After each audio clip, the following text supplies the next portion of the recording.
আসসালামু আলাইকুম সবাইকে। পবিত্র কাবা শরীফের সামনে থেকে সবাইকে জানাচ্ছি স্বাগতম।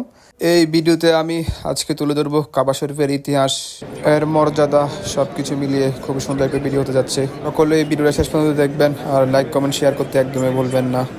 বিশ্বের প্রতিটি মুসলিমের অন্তরে রয়েছে পবিত্র এই মক্কা নগরের প্রতি গভীর সম্মান ও শ্রদ্ধাবোধ। যিনি হজ বা উমরা করতে চান, অবশ্যই তাকে এই পবিত্র ভূমিতে গমন করতে হবে। তাই এই সম্মানিত শহর সম্পর্কে জানা প্রতিটি মুসলিমের উপর একান্ত কর্তব্য।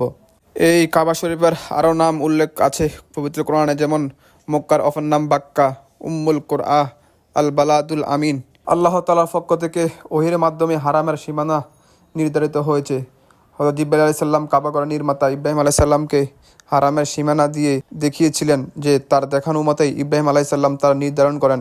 রাসূলুল্লাহ সাল্লাল্লাহু আলাইহি সাল্লামের যুগে হারামের সীমানা সংস্কার করা হয়। এই মক্কা নগরীতে আল্লাহ তাআলার অনেক নিদর্শন রয়েছে, যেমন আমরা যদি সূরা আল ইমরানে দেখতে পাই, ফিহি আয়াতুম বাইয়িনাত মাকামা ইব্রাহিম। তাতে রয়েছে অনেক সুস্পষ্ট নিদর্শন, যেমন মাকামা ইব্রাহিম। মহান আল্লাহ তাআলা যেদিন জমিন ও আসমান সৃষ্টি করেছেন, সেদিন থেকেই এই মক্কা নগরীকেই, এই ভূমিটাকে আল্লাহ তাআলা সম্মানিত করেছেন। যেমন আল্লাহ তাআলা বলেছেন,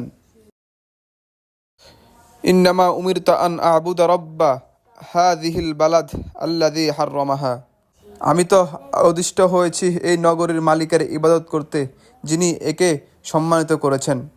মক্কা বিজয়ের দিন রাসূলুল্লাহ সাল্লাল্লাহু আলাইহি সাল্লাম বলেছেন, ইন্না হাদাল বালাদা হাররামাহুল্লাহ ইয়াওমা খালাকাস সামাওয়াতি ওয়াল আরদ ফাহুয়া হারামুন বিহুরমাতিল্লাহ ইলা ইয়াউমিল কিয়ামা। এই শহরটিকে আল্লাহ তাআলা জমিন ও আসমান সৃষ্টির দিন থেকেই হারাম অর্থাৎ সম্মানিত করেছেন। আল্লাহ কর্তৃক সম্মানিত এই শহরটি কিয়ামত পর্যন্ত সম্মানিত থাকবে। সুবহানাল্লাহ, সুবহানাল্লাহ।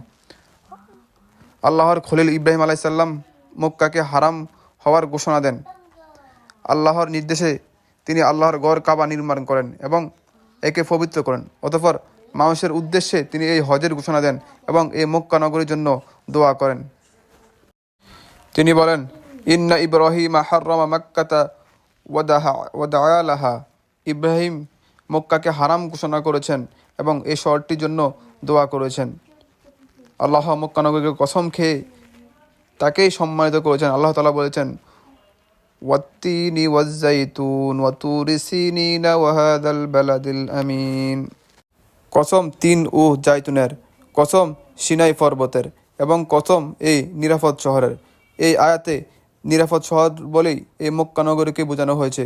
আল্লাহ তাআলা আরও বলেছেন, লা উকসিমু বিহাযাল বালাদ ওয়া আনতা হুল্লি বিহাযাল বালাদ। আমি কসম করছি এই শহরের, আর আপনি এই শহরের অধিবাসী। মক্কা ও তার অধিবাসীর জন্য ইব্রাহিম আলাইহিস সালাম দোয়া করেছেন। আল্লাহ হযরত ইবনে আব্বাস রাদিয়াল্লাহু তাআলা বর্ণিত, তিনি বলেছেন, হিজরতের সময় রাসূল পাক সাল্লাল্লাহু আলাইহি সাল্লাম মক্কা শরীফ উদ্দেশ্যে বলেছিলেন, মা আতাইবিকা মিন বালাদিন ওয়া মা আহাব্বিকা ইলাইয়া ওয়ালাউলা আন্না কওমিকা আখরাজুনি মিনকা মা সাকান্তু গায়রিকা। কতই না পবিত্র শহর তুমি আমার কাছে, কতই না প্রিয় তুমি। যদি তোমার কওম আমাকে তোমার থেকে বের করে না দিত, তাহলে তুমি ছাড়া অন্য কোনো শহরে আমি বসবাস করতাম না। দেখুন তাহলে আমার পিয়ারা নবী রাসূল আকরাম সাল্লাল্লাহু আলাইহি ওয়াসাল্লাম এই মক্কা নগরীতে তিনি থাকার জন্য কত না কষ্ট করেছেন, কিন্তু মক্কার কাফেররা তাকে অত্যাচার নির্যাতন মাত্রা বেড়েই দিয়েছে, যার কারণে রাসূল পাক সাল্লাল্লাহু আলাইহি ওয়াসাল্লাম মদিনা শরীফে হিজরত করেছেন। তো আজকের এই ভিডিওটা আপনাদের সাথে কেমন লাগেছে অবশ্যই জানাবেন। আর আপনারা যেভাবে আমার সাথে থাকেন, প্রথম থেকে ছিলেন, এভাবে থাকবেন। আশা করি আরও ভালো ভালো ভিডিও আপনাদের জন্য নিয়ে আসবো। সকলে ভালো থাকবেন। আল্লাহ হাফেজ।